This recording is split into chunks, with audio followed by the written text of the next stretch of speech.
Hello friends, welcome to state PCS success. तो आज हम अपनी सीरीज़ को आगे बढ़ाते हुए जो हमारी एंशिएंट हिस्ट्री के एमसीक्यूज़ की सीरीज़ चल रही है उसमें इंडस वैली सिविलाइजेशन का पार्ट फर्स्ट करेंगे। तो आई होप आपने प्रीवियस लेक्चर्स देख लिए होंगे। तो हम आप नया पार्ट शुरू करते हैं। तो इसमें नया फर्स्ट क्वेश्चन है, इंडस सिविलाइजेशन एग्जिस्टेड इन।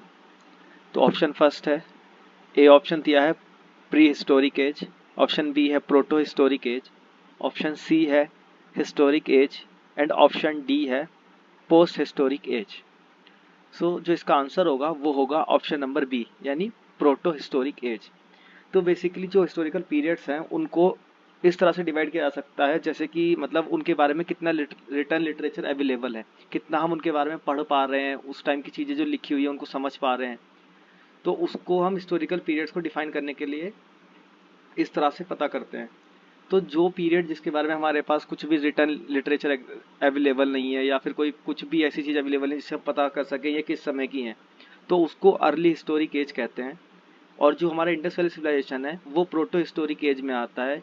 ये ऐसा इसलिए कहा गया है क्योंकि हमारे पास बहुत सारे एक्सकवेशंस, बहुत सारे राइटिंग्स में या पोट्रीज या फिर काफ़ी सारी ऐसी चीज़ें उपलब्ध हुई हैं एक्सकवेशन के द्वारा जो हमारे आर्कियोलॉजिस्ट ने फाइंड की हैं।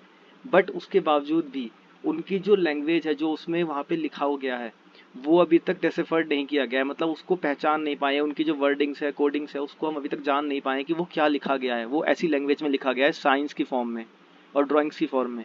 तो इस वजह से उसको प्रोटो हिस्टोरिक एज कहते हैं। आई होप आपको ये समझ में आया होगा। तो अब हम नेक्स्ट क्वेश्चन की तरफ चलेंगे। तो नेक्स्ट क्वेश्चन है हमारा, Indus civilisation was non Aryan because. तो इंडस सिविलाइजेशन नॉन आर्यन थी क्यों? तो इसका ऑप्शन नंबर ए जो दिया है वो है it was an urban civilisation, option number B है it has its own script, option number C है it has an agricultural economy, option D है it extended up to Narmada valley. So friend इसका जो आंसर होगा वो होगा option number A यानी it was an urban civilisation. तो जैसा कि आप सभी जानते हैं, हमने पढ़ा भी है कि जो इंडस सिविलाइजेशन है वो बहुत ही ज़्यादा अर्बनाइज थी, प्लान्ड थी। वहाँ पे ड्रेनेज सिस्टम बहुत अच्छा था, वहाँ पे टाउन प्लानिंग थी और दो पार्ट में बटी हुआ करती थी मोस्टली जगह पर, जहाँ पे एक सीतादल हुआ था और एक लोअर टाउन हुआ करता था। सीतादल वो जगह थी जहाँ पे मतलब रिच पीपल रहा करते थे। तो और जो आर्यंस थे उनका जो सिविलाइजेशन था वो रूरल था, मतलब ग्रामीण सभ्यता के लोग थे, वो ऐसा कह सकते हैं। और जो ये था इंडस वैली सिविलाइजेशन, यहाँ पे शहरीकरण था, तो इसलिए वो आर्यन सिविलाइजेशन से डिफरेंट थी। आई होप आपको ये भी समझ में आया होगा। सो नेक्स्ट क्वेश्चन की तरफ से बढ़ते हैं अब आगे। सो जो नेक्स्ट क्वेश्चन है हमारा वो है the important reason to keep Indus valley civilisation before Aryan civilisation. तो ऐसा क्या रीज़न है जिसकी वजह से हम आर्यन सिविलाइजेशन से पहले रखते हैं इंडस वैली सिविलाइजेशन को? तो इसका जो ऑप्शन है वो दिया है, ऑप्शन नंबर ए स्क्रिप्ट है, ऑप्शन बी है टाउन प्लानिंग, ऑप्शन सी है कॉपर एंड ऑप्शन डी है पॉटरीज। सो जो इसका आंसर होगा फ्रेंड वो होगा ऑप्शन नंबर डी यानी पॉटरीज। तो बेसिकली जैसा हमने देखा कि उसमें काफ़ी ज़्यादा शहरीकरण था, टाउन प्लानिंग थी, सीता दल में था और लोअर टाउन में डिवाइडेड था। तो उसी तरह से जो इंडस वैली सिविलाइजेशन की जो पॉटरीज थी वो काफ़ी ज़्यादा अट्रैक्टिव थी, मतलब वो इस तरह से पेंटेड होती थी जैसे red and black painted pottery सबसे ज़्यादा फेमस थी, जो कि मतलब रेड कलर की पॉटरीज पे ब्लैक कलर के डिज़ाइन और शेप्स बनाए हुए होते थे। तो वो पॉटरीज काफ़ी ज़्यादा फेमस हुआ करती थी हड़प्पन के टाइम पे। ऐसे तो और भी तरह की थी, ग्रे थी, ब्लैक थी और ग्रीनिश थी, but red black painted ware काफ़ी ज़्यादा फेमस हुआ करती थी। तो जिसकी वजह से उसको हम पहले रखते हैं आर्यन सिविलाइजेशन से, इंडस वैली सिविलाइजेशन को। और जो आर्यंस थे वो grey painted ware potteries use करते थे खाली। लेकिन जो यहाँ पर इंडस वैली सिविलाइजेशन में आपको वेराइटीज़ ऑफ पॉटरी देखने को मिलती थी, जिसमें कि सबसे ज़्यादा फेमस थी red potteries, red and black ware potteries जिसको हम कह सकते हैं। आई होप आपको ये भी क्लियर हो गया होगा अच्छे से। अब हम नेक्स्ट क्वेश्चन की तरफ बढ़ेंगे। जो हमारा नेक्स्ट क्वेश्चन है वो है the Indus valley culture was different from the वैदिक सिविलाइजेशन बिकॉज।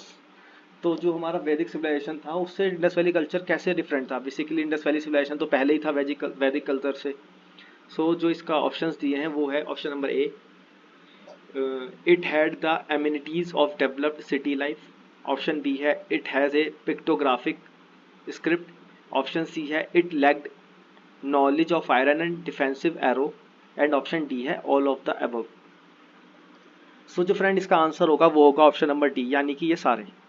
क्योंकि जैसे कि हम जानते हैं इंडस वैली सिविलाइजेशन बहुत ज़्यादा डेवलप्ड थी, टाउन प्लानिंग थी, काफ़ी ज़्यादा अच्छे से डिवाइडेड था, ड्रेनेज सिस्टम बहुत अच्छा था, और काफ़ी सारे और भी डेवलप्ड थे, विंडोज़ थी, वेल्स थे उनके घरों में लगे हुए काफ़ी जगह, और एक ग्रेट बाथ टब भी था जो हमें मोहनजोदाड़ो साइड से मिलता है।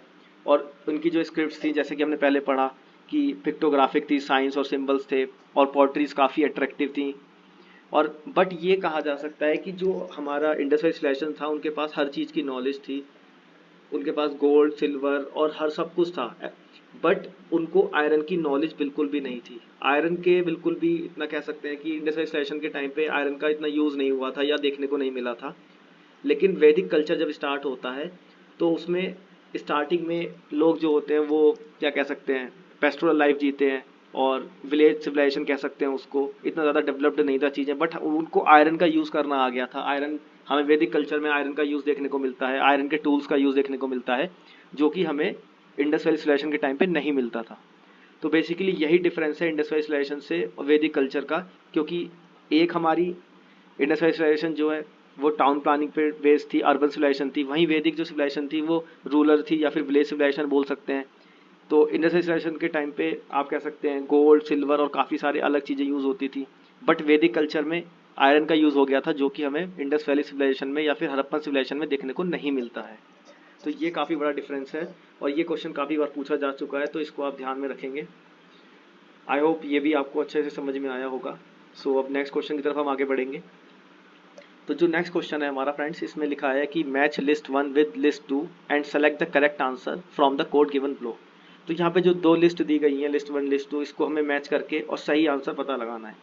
तो इसमें लिस्ट 1 में कुछ हमें नाम दिए हैं, जैसे इंडस वैली सिविलाइजेशन है ए, देन लेटर वैदिक सोसाइटी बी।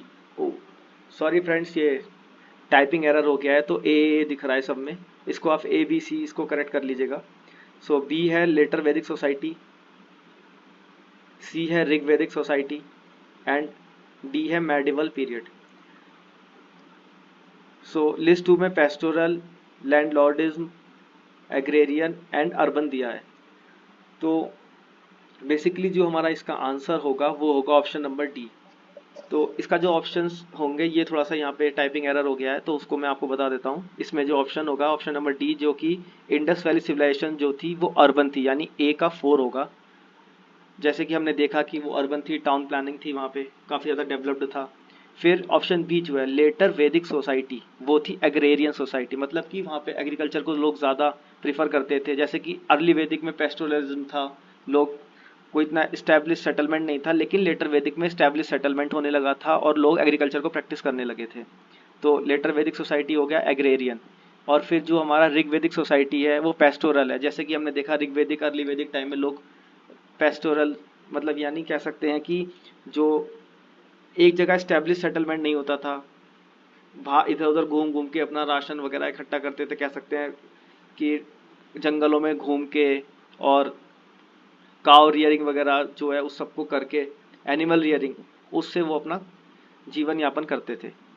सो जो नेक्स्ट है यानी मेडिवल पीरियड, ये आता है लैंडलॉर्डिज्म। मतलब कि जब आप देखते हैं मेडिवल पीरियड जो चलता है हमारा, उस टाइम पे लैंडलॉर्डिज्म का कंसेप्ट आ गया था कि लोग बड़े बड़े जमींदार होते थे जो ज़मीन इकट्ठी कर देते थे। फिर उसके बाद जो ग्रामीण लोग थे, जो जिनके पास ज़मीन नहीं थी, उनसे काम कराते थे, उनसे ज़्यादा बहुत ज़्यादा टैक्स वसूलते थे, और उनको बहुत ही कम उनका जो इनकम थी कह सकते हैं, या फिर इंसेंटिव बहुत कम दिया जाता था।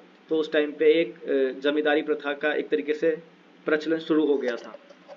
सो आई होप आपको ये समझ में आ गया होगा। अब हम नेक्स्ट क्वेश्चन की तरफ आगे बढ़ेंगे।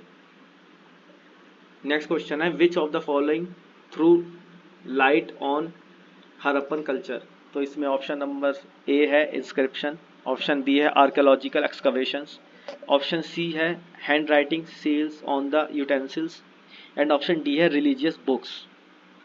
सो फ्रेंड्स, जो इसका आंसर होगा वो होगा option number B archaeological excavations. जैसा कि हमने अभी देख कर आए हैं कि आर्कियोलॉजिस्ट ने बहुत सारे सील्स या फिर बहुत सारे एक्सकवेशंस किए हैं, जहाँ पे अलग अलग जो साइट्स हैं हड़प्पन कल्चर की, जैसे कि मोहनजोदारो है, कालीबंगन है, लोथल है, धौलावीरा है, इसी तरह से और जो साइट्स हैं वहाँ पे अलग अलग तरह की कहीं पे सील्स मिली हैं, कहीं पे यूटेंसिल्स मिले हैं, कहीं पे ऑर्नामेंट्स मिले हैं, कहीं पर कुछ और मिला है। तो जो आर्कियोलॉजिकल एक्सकवेशंस किया गया है या और जो अभी भी चल रहा है उसके थ्रू हमें पता चलता है कि हड़प्पन कल्चर कैसा था, वहाँ पे लोग कैसे रहा करते थे, उनका क्या लाइफ स्टाइल था, या वो किस तरह से अपनी लाइफ को स्पेंड करते थे। तो बेसिकली आर्कियोलॉजिकल एक्सकवेशंस का काफ़ी ज़्यादा इंपॉर्टेंट रोल रहा है हमें हड़प्पन कल्चर के बारे में बताने में। आई होप आपको ये समझ में आया होगा। तो अब हम आगे चलेंगे। जो हमारा नेक्स्ट क्वेश्चन है वो है the earliest evidence of silver in India is found in the.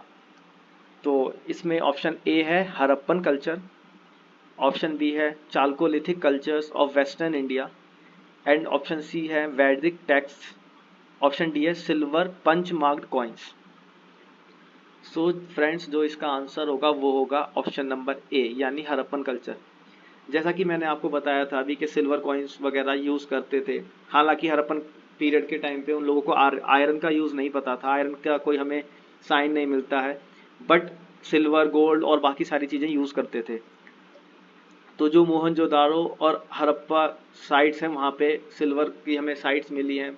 और जो कि हमारा ये है जवार एंड अजमेर यानी राजस्थान में, बेसिकली जो कालीबंगन वाली साइट जहाँ पे साइट थी वहाँ से हमें माइंस मिली हैं सिल्वर की, जहाँ से सिल्वर को एक्सट्रैक्ट किया जाता था। और इवन आउट ऑफ इंडिया, जैसे कि अफगानिस्तान और ईरान वाला पार्ट है जो कि नॉर्थ वेस्टर्न इंडिया से कनेक्ट होता है, वहाँ से भी इन लोगों का ट्रेड होता था। तो वहाँ पे भी मिला है हमें कि वहाँ से भी सिल्वर को क्या कह सकते हैं इंपोर्ट किया जाता था, और यहाँ से हमारा जो भी सामान है, ऑर्नामेंट्स है या फिर जो भी खाने की चीज़ें या वो सब चीज़ों को यहाँ से एक्सपोर्ट किया जाता था। तो इनका आउट ऑफ कंट्री भी ट्रेड होता था। तो ये भी बहुत अच्छी बात है, मतलब कि पहले से इतने पुराने समय से मतलब इतना लंबा ट्रेड चला करता था। और इवन मेसोपोटामिया एक सिविलाइजेशन है, वहाँ से भी ये लोग ट्रेड किया करते थे, इंडस वैली वाले। तो ये काफ़ी इंपॉर्टेंट है, तो आप इसको ध्यान में रखिएगा। फिर नेक्स्ट क्वेश्चन पे चलते हैं। नेक्स्ट क्वेश्चन हमारा है the earliest evidence of animal domestication and agriculture in India has come from. So इसका जो ऑप्शंस है वो है अंजीरा, दाम सादत, फिर है किली गुल मोहम्मद या फिर मेहरगढ़। सो फ्रेंड, इसका जो आंसर है वो है ऑप्शन नंबर डी, यानी मेहरगढ़। सो जो मेहरगढ़ है वो एक नियोलिथिक साइट है जो बोलन पास यानी पाकिस्तान वाले जो बलूचिस्तान का कराची प्लेन्स है वहाँ पे है। बेसिकली ये भी एक इंडस साइट है। तो यहाँ से हमें पता चलता है कि एनिमल डोमेस्टिकेशन स्टार्ट हो गया था वहाँ उस टाइम पे। तो वहाँ पे मतलब कि ये एनिमल डोमेस्टिकेट करते थे। और जैसा कि आप सबको पता ही होगा कि हमारा जो फर्स्ट एनिमल था डोमेस्टिकेट जो किया गया था वो था डॉग। सो मेहरगढ़ एक अर्लीस्ट साइट है जहाँ पे एग्रीकल्चर के बारे में पता चलता है, फार्मिंग के एविडेंस मिले हैं वहाँ से कि वहाँ पे फार्मिंग भी की जाती थी। और हर्डिंग यानी जो गाय भैंस चराना ये सब होता था, तो एनिमल्स रियरिंग वगैरह जो होता चराने वाला काम ये भी वहाँ से मिलता। तो एक जो मेहरगढ़ एक काफ़ी इंपॉर्टेंट साइट हो जाती है इंडस वैली सिविलाइजेशन की, जो पाकिस्तान में है आज की डेट में, जिसमें कि काफ़ी सारी हमें चीज़ मिली है देखने को, जैसे फार्मिंग का मिल गया एविडेंस, हर्डिंग का मिल गया। तो ये काफ़ी इंपॉर्टेंट क्वेश्चन है। और इवन एनिमल डोमेस्टिकेशन भी हमें देखने को मिला है। तो ये बहुत इंपॉर्टेंट क्वेश्चन हो जाता है, इसको आप ध्यान में रखेंगे। सो अब नेक्स्ट क्वेश्चन की तरफ चलते हैं। Which colour was commonly used in the Harappan pottery. So friend, इसमें ऑप्शंस दिए हैं रेड या ब्लू ग्रे, येलो या फिर ब्लू। सो आई होप ये तो आपको पता चल ही गया होगा। हम इतनी देर से डिस्कस कर रहे हैं कि हड़प्पन पॉटरीज जो है वो कैसी हुआ करती थी, तो इसके तो मेरे को ज़्यादा टाइम लगाने की ज़रूरत नहीं है। रेड कलर, जाके हमने पढ़ा था अभी, red and black painted ware जो पॉटरीज थी जो काफ़ी ज़्यादा यूज़ होती थी, जो रेड कलर की पॉटरीज पे ब्लैक कलर की शेप्स और डिज़ाइन बनाया करते थे। सो आई होप ये तो आपको समझ आ ही गया होगा बहुत अच्छे से। तो अब इस क्वेश्चन पे ज़्यादा टाइम नहीं देंगे, अब नेक्स्ट पे चलते हैं। नेक्स्ट क्वेश्चन है हमारा, which one of the following animal was not represented on the seals of the Harappan culture. So friend, इसके जो ऑप्शंस दिए हैं वो है ऑप्शन नंबर ए है काउ, ऑप्शन बी है एलिफेंट, ऑप्शन सी है राइनोसोरस एंड ऑप्शन डी है टाइगर। सो फ्रेंड जो इसका आंसर होगा वो होगा काऊ। यानी जो हमारा हड़प्पन कल्चर है उनके टाइम पे जो सील्स वगैरह जो बनाते थे या फिर जो डिजाइन्स बनाते थे वो अपनी जो भी यूटेंसिल्स थे या किसी भी चीज पर, तो वहाँ पे एलिफेंट्स के साइन मिलते हैं, राइनोसोरस मिलता है, टाइगर, डियर, शीप, ये सारे एनिमल्स देखने को मिलते हैं, बट काऊ का उसमें कोई जिक्र नहीं हुआ है। यानी गाय के बारे में उनको नहीं पता था, ऐसा कह सकते हैं कि वो उन्होंने कोई भी ऐसी सील हमें नहीं मिली है जहाँ पे लिखा हो या फिर जहाँ पे काऊ को डिपिक्ट किया गया हो। तो बाकी सारे एनिमल्स हैं, तो ये भी क्वेश्चन काफ़ी बार पूछा गया है कि हड़प्पन सील्स पे या वहाँ पे जो फिगर्स होती थी उनकी, उस पे किस चीज़ के किस किस एनिमल्स के आपको शेप्स और डिज़ाइन देखने को मिलते हैं। तो आप याद रखिएगा कि इसमें काऊ को छोड़कर बाकी ये सारे जो एनिमल्स दिए हैं, elephant, rhinoceros, tiger, deer, sheep, ये सब देखने को मिलता है। फिर नेक्स्ट क्वेश्चन जो हमारा है फ्रेंड्स वो है in which of the following Harappan sites furrows of plough fields have been found.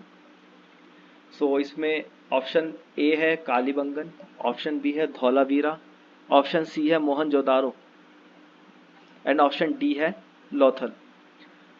So friends इसका जो ऑप्शन होगा वो होगा ऑप्शन नंबर ए कालीबंगन, यानी प्लग्ड फील्ड। मतलब इसको हम कह सकते हैं कि जो ऐसे नॉर्मल हम भाषा में बोलते हैं आज की डेट में कि खेत को, जैसे हम एग्रीकल्चर कोई भी धान बोते हैं या कुछ भी बोते हैं उससे पहले खेत की जुताई करते हैं, बेसिकली खेत जोतना इसको बोलते हैं प्लग फील्ड। सो इसका जो हमें एविडेंस मिला है ये मिला है कालीबंगन से। तो कालीबंगन एक काफ़ी इंपॉर्टेंट साइट है जो कि आपको राजस्थान में मिलेगी। राजस्थान में कालीबंगन बहुत इंपॉर्टेंट फेमस साइट है हड़प्पन कल्चर की, जहाँ पे हमें प्लग फील्ड्स के क्या कह सकते हैं एविडेंस मिले हैं। और यहाँ पे ना कालीबंगल यानी बैंगल्स, चूड़ियाँ, उसका भी काफ़ी ज़्यादा क्या कह सकते हैं ऑर्नामेंट्स के लिए भी फेमस है, जहाँ पे हमें देखने को मिलता है, वहाँ पे ऑर्नामेंट्स बनते थे। तो कालीबंगन राजस्थान में साइट है जहाँ पे हमें ये सब देखने को मिलता है। सिमिलरली धौलावीरा एक इंपॉर्टेंट साइट है गुजरात में, लोथल भी गुजरात में है, और मोहनजोदारो हमारा ऊपर वाले नॉर्थ वाले पार्ट में है। ठीक है, तो ये आप ध्यान में रखिएगा। तो आगे बढ़ते हैं। नेक्स्ट क्वेश्चन है हमारा which among the following Harappan site terracotta of plough was found. So यहाँ से टेराकोटा प्लो कहाँ पे फाउंड किया गया था। तो ऑप्शन ए है धौलावीरा, ऑप्शन बी है बनावली, ऑप्शन सी है कालीबंगन एंड ऑप्शन डी है लोथल। सो बेसिक जो इसका फ्रेंड्स आंसर है वो है बनावली। तो जैसा कि हमने अभी ये और साइट्स देखी थी अलग अलग जगह पर, इंडस्ट्रियलाइजेशन जो है उसकी साइट्स थी, सिमिलरली जो बनावली साइट है वो हमारे हरियाणा स्टेट जो है वहाँ पर है। बेसिकली हरियाणा राजस्थान वाले पार्ट के पास में ये बनावली एक साइट है जहाँ पे टेराकोटा प्लग फाउंड किया गया था, एक्सकवेशन में निकला है। तो ये काफ़ी इंपॉर्टेंट क्वेश्चन हो जाता है। और अभी भी जो एक्सकवेशंस यहाँ पर चल रहे हैं, जैसे हमारे आर्कियोलॉजिस्ट करते रहते हैं खोज, तो वहाँ पे नई नई चीज़ें कुछ ना कुछ देखने को मिलता है। तो ये काफ़ी इंपॉर्टेंट है।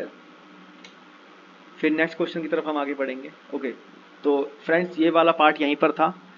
आई होप आपको ये क्वेश्चंस अच्छे लगे होंगे और आपको ये लेक्चर बहुत पसंद आया होगा। अगर आपको ये लेक्चर पसंद आया है तो आप हमारे वीडियो को लाइक करें, अपने फ्रेंड्स के साथ शेयर करें और हमारे चैनल को सब्सक्राइब करें, ताकि ऐसे ही आगे आपको और अपडेट्स मिलती रहें। और इसके पीडीएफ के लिए आप हमारे टेलीग्राम चैनल को ज्वाइन कर सकते हैं, और साथ में हमारा दूसरा चैनल भी है जहाँ पे हम एमसीक्यूज़ पोस्ट करते रहते हैं ताकि आप अपनी प्रैक्टिस करते रहें। सो फ्रेंड, आप हमारे चैनल को ज्वाइन करें and thank you for watching the lecture.